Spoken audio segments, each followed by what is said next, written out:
लोग जानते हैं तत्वों के बारे में। तत्व यौगिक और मिश्रण के बारे में जानते हैं, ठीक ना। तत्व यौगिक और मिश्रण, तो हमको अभी पढ़ना है, मेन हमको पढ़ना है यौगिक के बारे में। तो यौगिक को पढ़ने के लिए हमको तत्वों के बारे में जानना जरूरी है। तत्वों के बारे में जानेंगे तो यौगिक को हमको पढ़ना आसान हो जाएगा। क्यों? क्योंकि ये यौगिक जो होता है इस तत्वों से ही मिलकर के बनता है, ठीक ना। और मिश्रण तो ये अलग चीज होता है। तो सबसे पहले तत्व किसे कहते हैं? तत्व वह शुद्ध पदार्थ है जो केवल और केवल एक ही प्रकार के कणों से मिलकर बना होता है। तत्व में कोई मिलावट नहीं होती है, वो हमेशा एक ही प्रकार के कण से मिलकर बना होता है, ठीक ना। जैसे हमारा हो जाएगा hydrogen, helium, lithium, carbon, nitrogen, oxygen, sodium, ये सब क्या है? शुद्ध पदार्थ, एकदम प्योर है। इसमें किसी भी प्रकार की मिलावट नहीं है। इसलिए कहते हैं कि तत्व वह शुद्ध पदार्थ है जो केवल और केवल एक ही प्रकार के कणों से मिलकर बना होता है, ठीक ना। तो तत्व को समझ लिए, उसके बाद हमारे पास मेन आता है, हमको मेन जो चीज समझना है वो है यौगिक। यौगिक किसे कहते हैं? तो यौगिक वह शुद्ध पदार्थ है जो दो अथवा दो से अधिक तत्वों को एक निश्चित अनुपात में मिलाने से बनता है। जिस तरह से तत्व एक शुद्ध पदार्थ है तो यौगिक भी एक शुद्ध पदार्थ होता है, लेकिन इसमें क्या होता है? यौगिक में दो अथवा दो से अधिक तत्व को मिलाने से बनता है। लेकिन कैसे? किसी तरह से मिला देने से नहीं बनेगा, एक निश्चित अनुपात में मिलाने से इसका निर्माण होगा, ठीक ना। तत्वों की संख्या कितनी है? तत्वों की संख्या कितनी है? 114। अभी तक की ज्ञात तत्वों की संख्या, मतलब कि जिसके बारे में पूरी डिटेल जानकारी हो चुकी है, उसकी संख्या है 114, ठीक ना। और 114 तत्वों से मिल करके उसको मिलाते हैं किसी निश्चित अनुपात में, तो क्या बनता है? यौगिक बनता है। और इस यौगिक के बारे में हमको जानना है। जैसे अब यौगिक जो है, यौगिकों की संख्या बहुत सारा है, अनगिनत यौगिक है। अब हमको यौगिक समझना है। जैसे कि CO2, इसको हम क्या बोलते हैं? कार्बन डाइऑक्साइड, ठीक ना। यह कार्बन डाइऑक्साइड है। अब हमको पता करना है ये कैसे बना है, कितने कितने, इसमें कौन से तत्वों की संख्या कितनी है, ठीक ना। तो ये यौगिक जो है दो तत्वों से मिलकर के बना है। कौन कौन? तो पहले दिया है सी का मतलब क्या होता है? कार्बन। और एक बना है O, ऑक्सीजन। दो तत्व, एक तो हमारा किसी से बना है? कार्बन से बना है, और दूसरा ऑक्सीजन से, ठीक ना। अब हमको बतलाना है कि ये कार्बन कितने और ऑक्सीजन कितने। कार्बन का एक परमाणु और ऑक्सीजन के दो परमाणु को जब हम आपस में अभिक्रिया कराते हैं, मिलाते हैं, तो इससे जो यौगिक बनता है वही होता है कार्बन डाइऑक्साइड, ठीक ना। तो आज जो हमको पढ़ना है इस यौगिक में कि अगर हमारे पास कोई यौगिक आता है तो उसमें किस तत्वों की संख्या कितनी है, इस चीज के बारे में हमको समझना है। तो यौगिकों की संख्या तो बहुत सारा है, हम सब जानते हैं कि बहुत सारे यौगिक हैं, लेकिन हमको समझना क्या है कि किस यौगिक में किस तत्वों की संख्या कितनी है, यह समझना है। जैसे अब एक तो हमारा यह हुआ, एक और लेते हैं H2O, जिसको हम लोग क्या बोलते हैं? जल बोलते हैं। H2O को जल कहते हैं। अब इस जल को बनाना है, जल के एक कण बनाना है तो हमको कितने और कौन से तत्वों की संख्या कितनी चाहिए, उसका अनुपात कितना होना चाहिए, ये चीज जरूरी है। क्योंकि अगर कार्बन डाइऑक्साइड बनाना है तो कार्बन 1 होना चाहिए और ऑक्सीजन 2 होना चाहिए। अगर कार्बन की संख्या 2 कर देंगे तो ऑक्सीजन कितना होना चाहिए? ऑक्सीजन हमारा 4 होना चाहिए। अगर कार्बन 2 हुआ तो ऑक्सीजन 4, और कार्बन की संख्या 3 होगी तो ऑक्सीजन की संख्या 6 होनी चाहिए। यानी कि कार्बन बनाना है, कार्बन डाइऑक्साइड बनाना है तो कार्बन 1 और ऑक्सीजन 2 रहेगा तो वह कार्बन डाइऑक्साइड बन सकता है। उसी तरह से जल है, ये जल है। जल को बनाने के लिए हमको कितने तत्वों की जरूरत पड़ती है? 2 तत्वों की जरूरत पड़ती है। कौन कौन? हाइड्रोजन और ऑक्सीजन। अब हमको बताना है इसमें हाइड्रोजन की संख्या कितनी है और ऑक्सीजन की संख्या कितनी है। तो देखिए हाइड्रोजन जो लिखा हुआ है, हाइड्रोजन के नीचे 2 लिखा हुआ है, मतलब कि हाइड्रोजन कितने हैं? 2। ऑक्सीजन के बगल में संख्या नहीं दिया हुआ है। अगर संख्या नहीं दिया हुआ है इसका मतलब कि यहाँ पर क्या छिपा है? 1 छिपा है, अर्थात ऑक्सीजन की संख्या कितनी है? 1 है। मेन चीज हमको यह समझना है। इस तरह से अब अगले तत्वों के बारे में समझते हैं। जैसे एक दिया है H2SO4, इसको बोलते हैं हाइड्रोजन सल्फेट, या इसको हम बोलते हैं सल्फ्यूरिक अम्ल भी कहते हैं, ठीक ना। सल्फ्यूरिक अम्ल कहिए या फिर इसको हाइड्रोजन सल्फेट कहिए, बात एक ही चीज है, ठीक ना। देखिए इसको हम कार्बन बोलते हैं। सी जहां भी केमिस्ट्री में सी जहां भी लिखा हुआ है उसको हम क्या बोलेंगे? कार्बन बोलेंगे। अगर मैं O लिख दूं तो ऑक्सीजन, M लिख दूं तो नाइट्रोजन, P लिख दूं तो पोटेशियम, फास्फोरस, K लिख दूं तो पोटेशियम, ठीक ना। Ca लिख दिया जाए तो कैल्शियम। यह सभी संकेत है, ठीक ना। C मतलब कार्बन, O मतलब ऑक्सीजन, N मतलब नाइट्रोजन, P मतलब फास्फोरस, K मतलब पोटेशियम, और Ca मतलब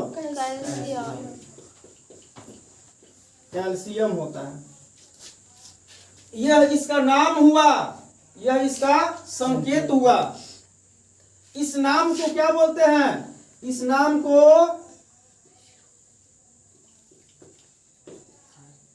यूपेक नेम बोलते हैं, IUPAC, यूपेक नेम बोलते हैं ना। और इसका फुल फॉर्म क्या होता है? आई से क्या होता है? इंटरनेशनल, यू से यूनियन, पी से प्योर, ए से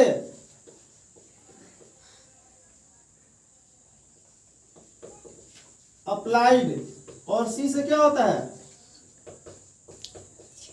केमिस्ट्री। ये calcium, potassium, phosphorus, nitrogen, oxygen, carbon, जितने भी हम लोग यहाँ पर नाम देख रहे हैं, इस नाम को यूपेक नाम बोला जाता है, ठीक ना। और इसका फुल फॉर्म होता है आई से इंटरनेशनल, यू से यूनियन, पी से प्योर, ए से अप्लाइड और सी से केमिस्ट्री। और ये जो ये इसको मैं बोल रहा हूँ सल्फ्यूरिक, इसको बोल रहा हूँ हाइड्रोजन सल्फेट, इसको हाइड्रोजन सल्फेट बोला जा रहा है। इसका मतलब क्या हुआ? ये हाइड्रोजन सल्फेट का मतलब हुआ ये इसका यूपेक नाम है, या इसको हम लोग रासायनिक नाम भी बोलते हैं। रासायनिक नाम कहिए या यूपेक नाम कहिए, एक ही चीज होता है, ठीक ना। अब ये सल्फ्यूरिक अम्ल है, यह एक यौगिक है। क्यों? क्योंकि तत्वों के एक निश्चित अनुपात से बना है। यहाँ पर भी तत्वों के एक निश्चित अनुपात है, यहाँ भी तत्वों का निश्चित अनुपात है। इसमें कार्बन और ऑक्सीजन का तो 1:2 है, कार्बन 1 है, ऑक्सीजन 2 है। यहाँ पर जल बना है तो 2:1, एक निश्चित अनुपात। अगर यह बढ़ेगा, यह 4 होगा तो यह 2 होगा, अगर यह 6 होगा तो यह 3 होगा। एक निश्चित अनुपात से इसका निर्माण हुआ है, ठीक ना। अब यहाँ पर भी एक निश्चित अनुपात है। हाइड्रोजन की संख्या भी निश्चित होनी चाहिए, सल्फर और ऑक्सीजन की संख्या भी निश्चित होनी चाहिए। अब हम बात करेंगे कि ये जो यौगिक है, इस यौगिक में किस तत्व की भूमिका कितनी है, किस तत्व की संख्या कितनी है, किस तत्व को कितने रखे गए हैं। तो इसमें सबसे पहले हमको समझना है कि ये सल्फ्यूरिक अम्ल जो है, हाइड्रोजन सल्फेट जो बना हुआ है, 1, 2 और 3 तत्वों से मिलकर के इसका निर्माण हुआ है। पहला कौन है? हाइड्रोजन है, एक है सल्फर है और एक ऑक्सीजन है। हाइड्रोजन को H से सूचित करते हैं, सल्फर को S और ऑक्सीजन को O से। अब हमको बताना है कि इसमें हाइड्रोजन कितने हैं, सल्फर कितने हैं और ऑक्सीजन कितने हैं, ठीक ना। तो हाइड्रोजन की संख्या कितनी है? 2 है। सल्फर की संख्या 1 है और ऑक्सीजन की संख्या 4 है। ये चीज हमको समझना है, ठीक ना। ठीक ना। अब हम बोले ZnSO4, ZnSO4, तो इसको क्या बोलते हैं? जिंक सल्फेट बोलते हैं। अगर जिंक सल्फेट बनाना, अब इसमें किस तत्व की संख्या कितनी है, तो यहाँ पर देखिए, बताइए आप लोग, जिंक की संख्या कितनी है? 1 है, ठीक ना जी। और ये जिंक जो है ना, देखिए ये Z भी है और N भी है, तो यह एक ही तत्व का नाम है, एक ही तत्व का संकेत है, क्योंकि पहला अक्षर कैपिटल है और दूसरा अक्षर स्मॉल है। कहने का मतलब कि यह क्या है? एक ही तत्व है। तो Z और N अलग अलग आपको नहीं समझना है, Z और N एक ही है, जिंक है। और जिंक की संख्या कितनी है? 1 है। उसके बाद हमारा आया सल्फर, सल्फर की संख्या कितनी है? 1 है और ऑक्सीजन की संख्या 4 है। इस तरह से समझ लिए, ठीक ना जी। तो चलिए आगे देखते हैं, एक और लेते हैं NH4, NH4 का वोल्ट वाइज और CO3। देखिए NH4 को अमोनिया बोला जाता है, अमोनियम, इसका नाम हो जाएगा अमोनियम कार्बोनेट, ठीक ना। अब इसमें आपको बतलाना है कि किस तत्व की संख्या कितनी है। तो सबसे पहले इसमें पहचानिए कि कौन कौन से तत्व है। तो एक है हमारा नाइट्रोजन, है ना जी, नाइट्रोजन है, फिर क्या है? हाइड्रोजन है, उसके बाद कार्बन है, देखिए C अलग है, O अलग है, कार्बन, उसके बाद ऑक्सीजन है। इस अमोनियम कार्बोनेट को बनाने के लिए हमको 4 तत्वों की जरूरत पड़ती है। अब इन चारों तत्वों में किसकी संख्या कितनी है, यहाँ इसको थोड़ा सा ध्यान से समझना है, ठीक ना। एक इसको समझने से पहले एक और हम लोग यहाँ पे समझते हैं, CaOH का होल ट्वाइस यहाँ पे दिया हुआ है। तो देखिए ये Ca की संख्या कितनी है? Ca यह सिंगल है, लेकिन O और H ये कोष्ठ के अंदर है ना, उसके बाद यहाँ पे 2 है। ये 2 जो है O के साथ भी है और H के साथ भी है। होने का मतलब O की संख्या कितनी है? 2 और H की संख्या कितनी है? 2। यानी कि कैल्शियम हाइड्रोक्साइड बनाने के लिए एक कैल्शियम, 2 ऑक्सीजन और 2 हाइड्रोजन की जरूरत पड़ती है। इसी तरह से हमको अब इसको समझना है। इसको बनाने के लिए देखिए नाइट्रोजन कितने हैं? 2। तो नाइट्रोजन देखिए यहाँ पर N दिया है, N1, इसका मतलब हुआ 1 में 2 से मल्टीप्लाई करेंगे, गुना करेंगे तो कितना होगा? 2 एकम 2। देखिए अब हाइड्रोजन, हाइड्रोजन की संख्या ऊपर यहाँ पर कितना दिया है? 4 में 2 से मल्टीप्लाई करेंगे तो 8 हो जाएगा। कार्बन की संख्या, कार्बन देखिए सिंगल है और ऑक्सीजन कितना है? 3 है। तो इस तरह से हमको ये प्राप्त हो जाता है। ठीक ना। एक दो और देखते हैं हम लोग। CA3PO4 का होल ट्वाइस, इस यौगिक को हमको बनाना है। अब इसमें हमको पता करना है कि किस तत्व की संख्या कितनी है। तो यहाँ पर देखिए इसमें कौन कौन से तत्व हैं, पहले इसकी पहचान कीजिए। तो एक कैल्शियम है, फास्फोरस है और ऑक्सीजन है। कैल्शियम की संख्या कितनी है? देखिए ये इधर है, ये सी के बाद नीचे 3 दिया हुआ, ये 3 जो है केवल Ca के साथ है, तो कैल्शियम की संख्या 3 है। अब इसके बाद P फास्फोरस, तो P के पहले कुछ, P के बाद जो कोई अंक नहीं है, मतलब कि यहाँ पर 1 है। 1 में 2 से मल्टीप्लाई करेंगे तो क्या हो जाएगा? 2 हो जाएगा। O की संख्या कितनी है? 4 दूनी 8, ये हमको प्राप्त होता है। अब इस तरह से बहुत से तत्व है आप लोगों के बुक में, उसको आप लोग क्या करेंगे, एक लाइन से एक एक करके, लगभग कितने हैं? 34 को है। 34 में कम से कम 20-25 तो आप लोग जरूर बनाइएगा घर से, अगर संभव हो तो पूरा आप लोगों को बना लेना। ऐसे ही पहले आप लोगों को यौगिक का नाम लिखना है, उसका यूपीएक नेम जो भी हो उसको लिख लेना है। उसको लिखने के बाद तब ऐसे करके आप लोग कैल्शियम कितने हैं, पोटेशियम कितने हैं, ऑक्सीजन कितने, उसकी संख्या को बतलाना है। इसको समझने के बाद जब हम आगे पढ़ेंगे तो और हमको पूरा क्लियर समझ में आने लगेगा। बस हमको यह समझना था कि ये जो सिंपल में है, जैसे कि हम लोगों ने अभी CO2 हम लोग पढ़ रहे थे, वो तो आसान था, ठीक ना। H2O आसान है, HCl आसान है, इसमें समझ लेते हैं कि H एक है, Cl एक है, H2 है, O एक है, O एक है। लेकिन इस तरह से कुछ ऐसे होते हैं जिसको समझना हमारे लिए कठिन होता है। इसको समझना थोड़ा सा हमारे लिए कठिन होता है, इसलिए हमको इसको समझना है। तो इसके लिए हमको क्या करना पड़ेगा, इसको पूरा डिटेल जानना होगा।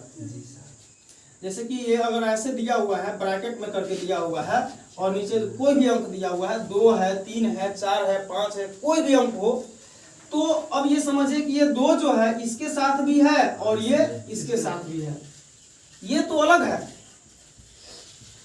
ठीक ना। अब इस तरह से छांट करके हमने इसको अलग अलग किसकी संख्या कितनी है इसको हम लोग दर्शा